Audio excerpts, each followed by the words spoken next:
नमस्कार। पुष्पा हुड्डा हिंदी ट्यूटोरियल्स में आपका स्वागत है।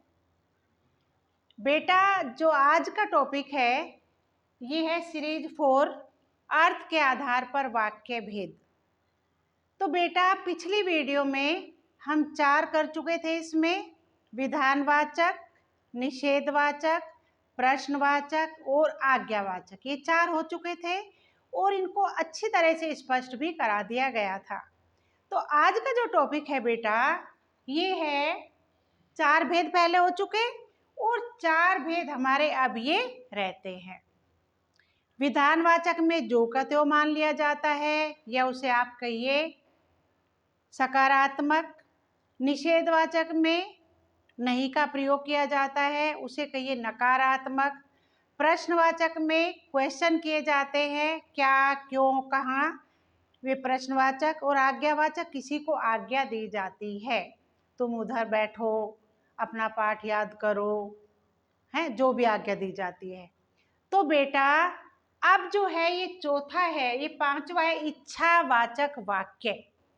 अब देखो बेटा, इस वाक्य में कर्ता की आकांक्षा, इच्छा, आशीर्वाद या कामना आदि के भाव आते हैं। कैसे? इस वाक्य में कर्ता जो होते हैं उसके इच्छा के भाव, आकांक्षा के भाव, आशीर्वाद के भाव, कामना के भाव आते हैं और वो जो प्रकट करता है उसे कहते हैं इच्छावाचक। जैसे ईश्वर करे आपकी यात्रा मंगल में हो। ईश्वर करे आपकी यात्रा मंगल में हो। नव वर्ष की बहुत बहुत बधाइयाँ। देखो बेटा, पहला ईश्वर करे आपकी यात्रा मंगल में हो, या फिर आगे हम क्या कह सकते हैं, नए साल की आपको बहुत बहुत बधाइयाँ, कोई शुभ काम में बहुत बहुत मुबारक हो। ठीक है बेटा, तो वो होता है इच्छावाचक वाक्य। अब जो छठा है, किसके आधार पर? 8 के आधार पर। छठा जो है विस्मय आदि बोधक।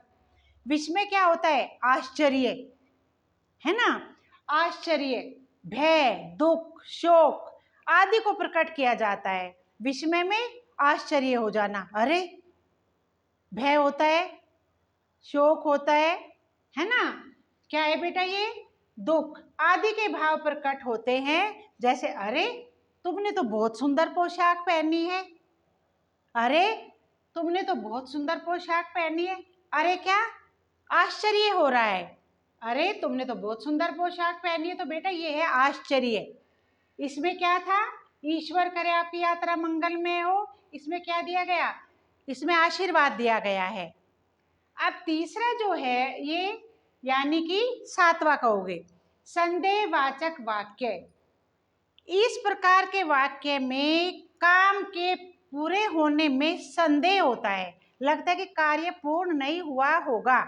तो बेटा इसमें संदेह होने का भाव होता है। जैसे ऐसा हो सकता है, संभवतः इस वर्ष सूखा पड़े, या शायद आज मेरे मामा जी आए, शायद परीक्षा फल आज आएगा। तो शायद, संभवतः यहाँ प्रकट होते हैं जहाँ संदेह होता है, जहाँ पर निश्चित नहीं होता ये कार्य वाकई में होगा या नहीं। इसके बाद है संकेतवाचक वाक्य। 8वां है संकेतवाचक वाक्य। इस वाक्य में एक क्रिया का होना दूसरी पर निर्भर होता है। इस वाक्य में एक क्रिया दूसरे पर निर्भर होती है। कैसे? जैसे यदि बाढ़ न आती तो फसलें नष्ट ना होती। यदि बाढ़ न आती तो फसलें नष्ट ना होती। यदि तुम परिश्रम करते तो तुम सफल हो जाते। तो बेटा ये क्या है? मेरे विचार से ये 4 ये आज है और 4 पिछले, ये अर्थ के आधार पर वाक्य भेद हुए। इच्छावाचक, विस्मयादिबोधक, संदेह और संकेतवाचक। इच्छावाचक में कर्ता की आकांक्षा, कामना, आशीर्वाद आदि के भाव प्रकट होते हैं। विस्मयादिबोधक में आश्चर्य होता है, भय होता है, दुख होता है, शोक आदि प्रकट किया जाता है। संदेहवाचक वाक्य में कार्य हो रहा है लेकिन संदेह है कि पक्का होगा या नहीं, शायद, संभवतः, इसमें इसका प्रयोग किया जाता है। और संकेतवाचक में बेटा एक क्रिया दूसरे पर आश्रित होती है, उसे कहते हैं संकेतवाचक। तो मेरे विचार से आपने ये वीडियो ठीक से समझी होगी, समझ आई होगी। तो तब तक कल फिर क्लास लेते हैं, तब तक आप मेरे चैनल को सब्सक्राइब कीजिए, वीडियो शेयर कीजिए। आपका बहुत बहुत धन्यवाद।